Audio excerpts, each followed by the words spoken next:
My audience is OPWDD officials and administrators of agencies servicing adults with developmental disabilities across New York State. Good afternoon. My name is Linda Lavin, and I am the proud parent of a young man, Rob, who lives and works in the Albany area. Rob has an autistic spectrum disorder. Today I would like to highlight the unequal access of vision-based planning and supports for citizens with developmental disabilities across New York. Whereas we were fortunate to find talented people to guide us through the complicated maze known as CSS self-direction or shared living as Rob moved into adulthood. Many families have no idea that this type of individualized vision-based planning is available. There are known pockets of successful implementation in New York, yet in some geographic areas, these options don't exist. Why?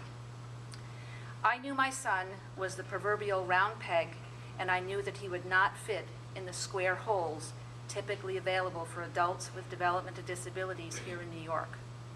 I turned over many rocks before I found the talented visionaries of Rensselaer ARC who guided us through the process from visioning to implementation. Rob moved from a troubled youth, think 14 educational program placements, kindergarten through 12th grade, to living in an apartment with mentors working in a state park.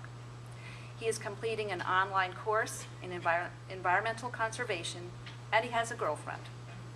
I wish I had more time to share his successes and his challenges.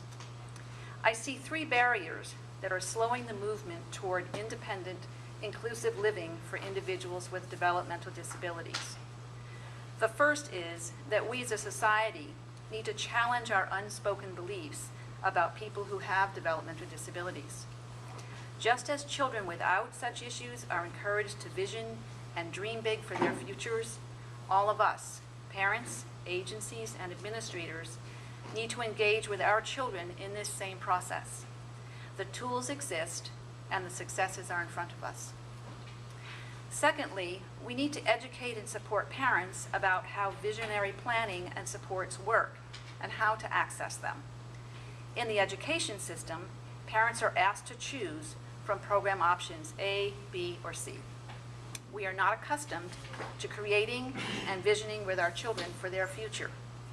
The chasm between the education world and the adult services world is wide.